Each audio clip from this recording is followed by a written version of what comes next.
to our inaugural concert of our artist in residence, Dr. Keenan Boswell, organist in residence. The beautiful program this afternoon. So excited. We had a wonderful service this morning. If you were here, you've already heard wonderful organ music today. The best played in Greeley, probably. No, definitely. And so we're excited to hear this wonderfully varied program. And I am going to say a few things about Keenan.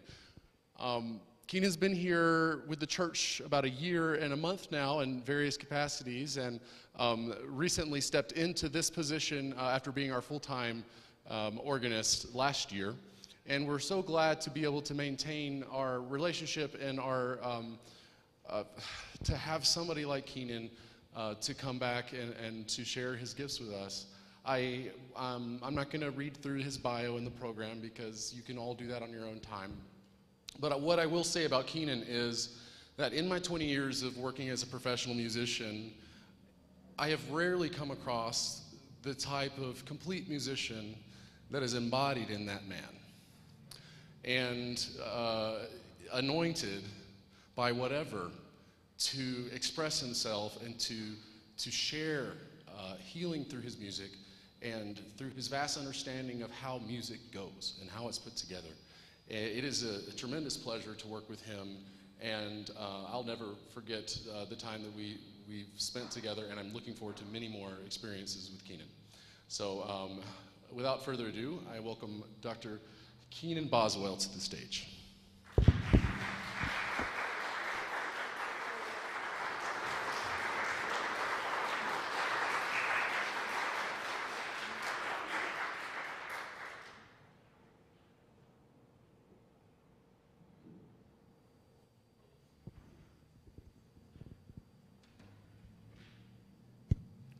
Hi, everyone. Good afternoon. Thanks for either coming to the church for the first time today or coming back after one of the earlier services.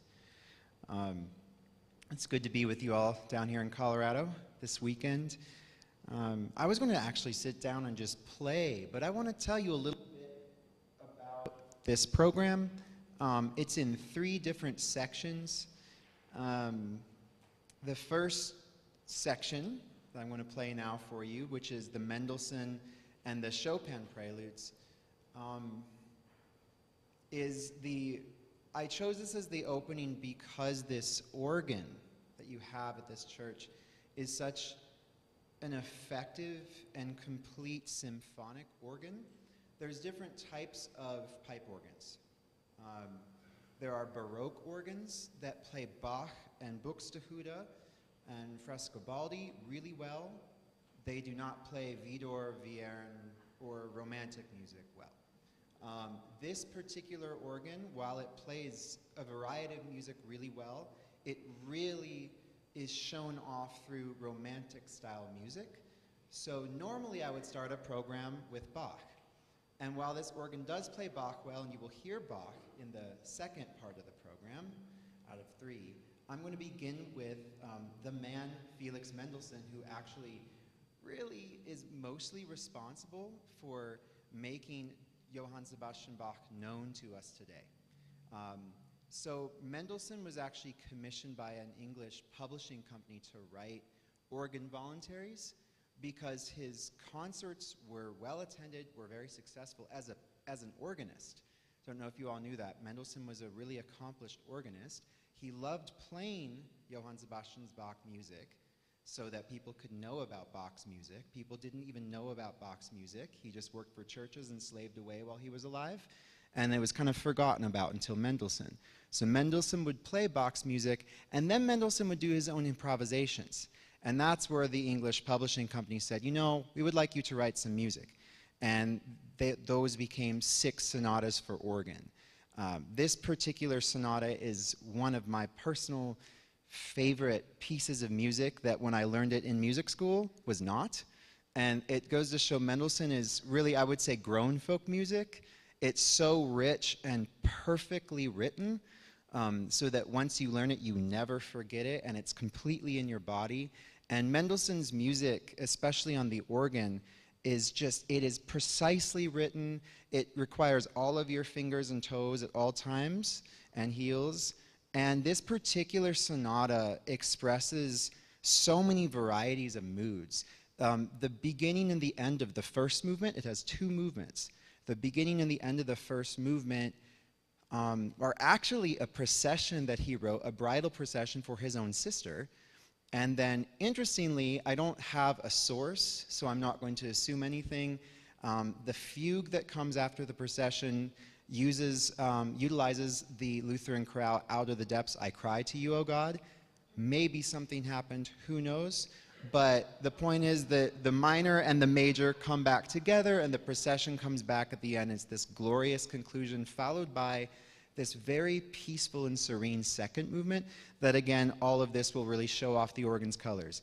And following that as the second piece in this first set of the concert, I've set 3 Chopin etudes. I've transcribed them for the organ, which means taking a piano piece and figuring out a way to set it to the stops of the organ. And these are 3 short preludes from Frédéric Chopin, the pianist, composer, from his 24 preludes. And these are ones that you probably know, and they work so well for the organ. I was discovering them this summer on the organ and saying, these need to be set because in all of the organ repertoire, there's a lot of great organ repertoire, but I will admit, as someone who went to school for pipe organ, pianists have more choices for great repertoire, and we don't have any Chopin. We don't have that kind of quality of just short, simple, beautiful pieces on the organ. So I decided to set Chopin to organ. So here is Mendelssohn's Sonata Number 3 and 3 preludes by Chopin set to the organ. Oh, and again, to be clear, to be clear, these pieces really exemplify all of the best qualities of this organ, so do enjoy that part.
All right, so now that you've heard a vast variety already of the beautiful sounds on this organ, the solo flute stop, what we call the voix celeste, the strings that sound like a string orchestra in the top keyboard. You'll hear more of that coming up. I love those two stops, and so I'm choosing pieces where I can show those off here. This next set of pieces, this next set of 3 pieces, is going to take you in a bunch of different directions. I do always want to play Bach in a concert. I will usually program Bach. And I chose for this concert, I was between a few pieces, but I chose one from his earlier period when he was in Weimar, and it's his Prelude and Fugue in A minor, BWV 543. That's the catalog, the BWV numbers. But it's his great A minor Prelude and Fugue. So Bach was, when we look back at what he contributed to music, what he did is he took all the different tribal languages of German music that was developing, or what we now call classical music, but German written art music that was developing, and he, by the end of his life, put them together. You can hear this in music like his incredible work for chamber orchestra and choir and soloist, the Mass in B minor. You can hear this in his third part of the Klavierübung, which is called the Little Organ Book, the Little Organ Mass, which I've played pieces for y'all from before. Those are all later works towards the end of his life when he was in Leipzig. When he was in Weimar, he wrote these pieces that were strongly influenced from Northern German music and Northern German organ music. A predecessor of his, just by a little bit, was Dietrich Buxtehude, and especially this prelude strikes me as really resembling or influenced by Buxtehude. Now, this music sounds like what those organs sounded like, so I'm deviating for this piece a little bit. I'm going to play it more in a romantic style, actually, but the angularity in the prelude, the figure that is at the beginning of it, which is something like this.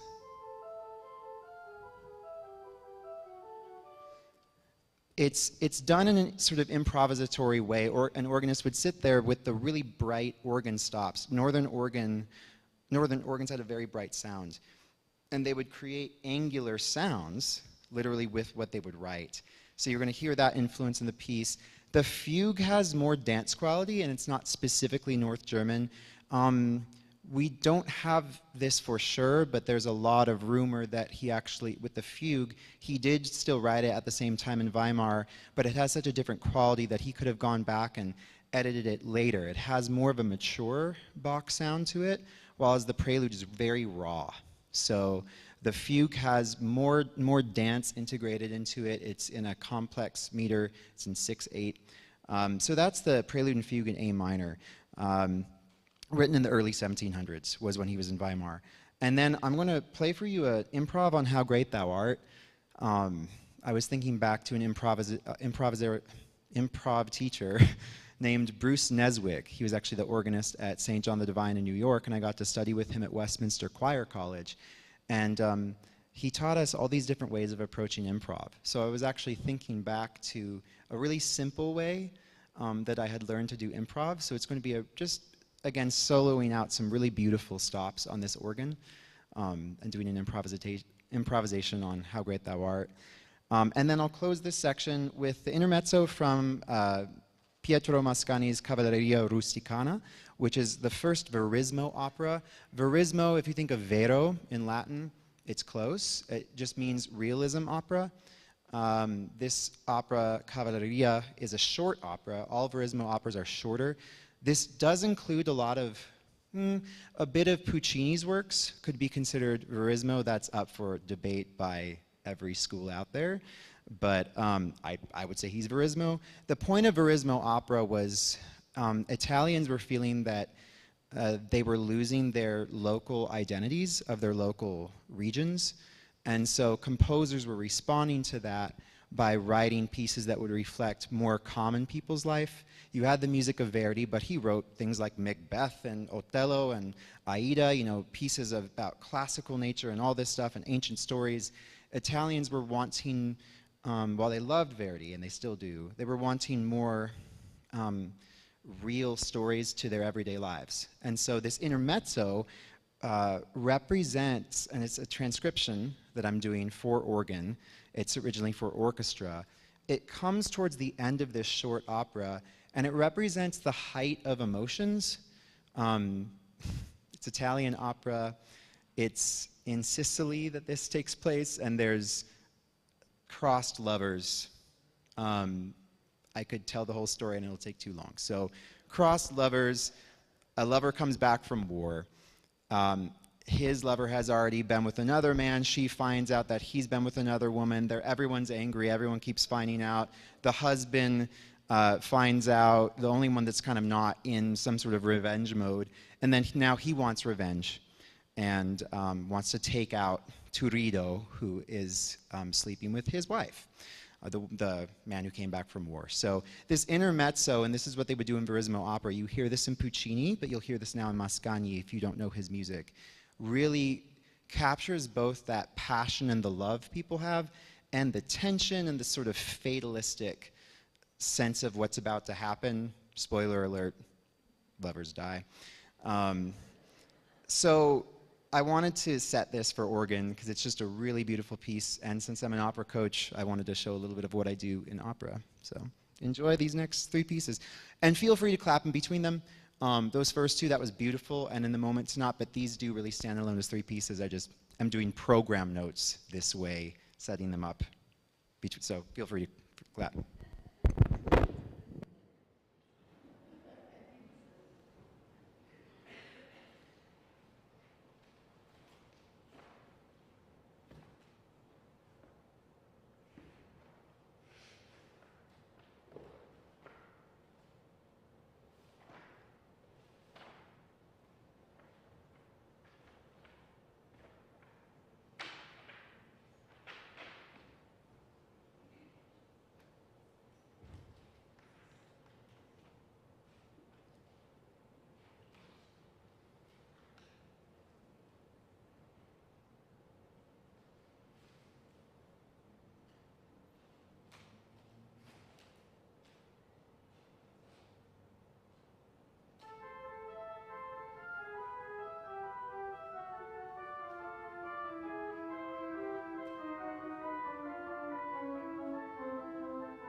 What a gift it is.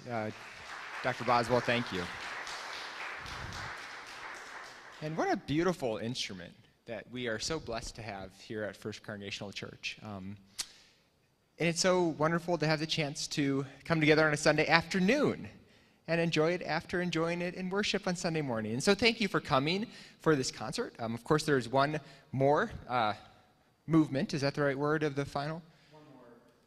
One more work. So we will enjoy that. But before we get to the final work, I do want to just say a word about this new position that we have and how lucky we are to have Dr. Boswell in it as our organist in residence. We, as a church community, have been committed to bringing great music to our area for 150 years. I can't necessarily say I know much past. I know for at least 10 years, but I have heard well beyond that. We have seen that as part of how we experience the sacred in the world, and then to bring it into our community and offer it in a way that's accessible to people in our community. And so we invite you to be a part of helping us continue to be able to do that. So for the organist in residence position, if you would be interested in helping to support this position at the church, there are a donation box in the narthex. If you would like to talk to Tamara or I just about helping sustain this amazing opportunity for music in Northern Colorado, please reach out to us. If you're joining us online, you can send in a gift to the church office. And also, come to the next concert. November 20th will be our next in our series of concerts for organists and residents. And I believe, Dr. Boswell, you will be working with Dr. Chester. So we will be gifted by having both of these amazing musicians performing a concert for us. So again, it's a gift for you to be with us today. Please continue to enjoy this amazing music.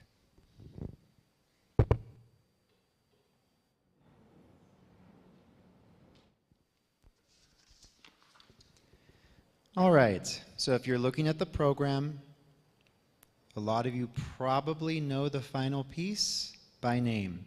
If you don't, I bet once I start playing it, you will know.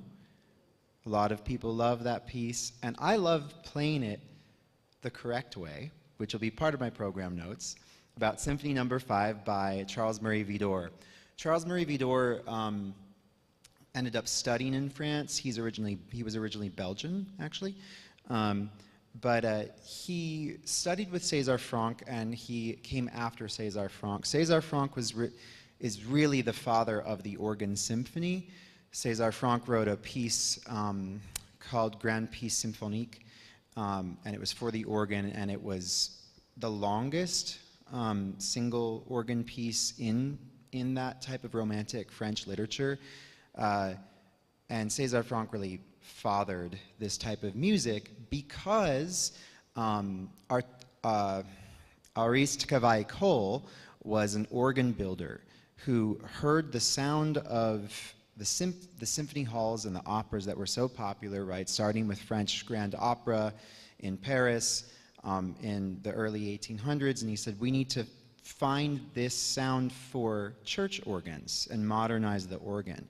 Up until that time, French organs actually came from French classical music, which was very buzzy and very bright and beautiful music, but not soothing and not really diverse. It was very particular, and it was based on dance music, and it was meant to kind of shake you awake. Cavaille-Coll's organs, if you've never gotten the chance to hear them, you can see if you can find French symphonic organ music and just try to spell on YouTube Cavaille-Coll. And it will come up. And if you can hear one of those organs, or Saint-Sulpice organ in Paris, that's where Widor was organist. That was considered Cavaille-Coll's ultimate organ that he built. He built many organs throughout France, especially in Paris. If you go to Paris today, his organs are still there. They define French organ music going forward from the 19th century. He changed and really opened up French organ music, and you had composers like Franck and then Widor, who came in after Franck and was organist at Saint-Sulpice for many years. Widor's Fifth Symphony is really his first official long form work. It is in really kind of symphonic form, where you have an initial allegro movement with variation, or you have development sections. You have a quiet or adagio second movement. I'm going to start with the third movement and play to the end, the third, fourth, and the fifth movements. The third movement really, if you close your eyes, really emulates that grand symphonic sound that you hear from an orchestra, again, which this organ does so well. That's the longest of the three movements that I'm playing. The fourth movement is your quiet sort of cantabile, what would be played normally with just the strings, with maybe some harp touching it up. We don't have a harp stop here, and it's not written in, but quiet string instruments with the flute solo. And then the toccata, the Vidor toccata, which closes out this concert, the last movement of this Fifth Symphony, was the first of its kind. The word toccata actually came from Italian church music and was actually meant to accompany the carrying up of the Eucharist at that part of the service, which is odd when you hear toccata music, but church music has changed a lot over the years. So up till that point, toccatas were this improvisation that kind of had a sharp sound to them, but where they were slower and meandering and that sort of thing. And Vidor took the name toccata, and this is the first of its kind, and it blew up in fame. It was so popular, and he was grateful for that. He wrote 10 organ symphonies. So by the time he was writing his 7th symphony, all everyone wanted to hear is the Vidor toccata, which not much has changed. However, he was a very kind man and grateful. He didn't sit around being bitter about people playing things wrong. He did say, however, though, he was disappointed that people didn't pay attention to his articulation. And I remember finding that story, when I was in grad school and saying, I'm going to learn this piece the correct way, because when I was a kid, organists want to try to learn the piece and conquer it and play it really fast and sloppy and legato. It's written staccato and slower. And so I'm going to write it the way that Vidor wanted it played. It was meant to echo throughout the cathedral and just create this ambiance so you could just bask in it. So I encourage you with these last 3 pieces from Charles Marie Vidor's Fifth Symphony to just bask in the beauty of this instrument, which is also this room, and just feel the gratitude for this wonderful instrument and your community that's made the instrument happen. And thank you for inviting me to come and share this music with you. And I look forward to sharing more throughout the year. Have a lot of exciting concerts planned. The next one with Dr. Chester, and then in December, some fun holiday music, and then even greater stuff in the late winter and spring. So, thank you.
you.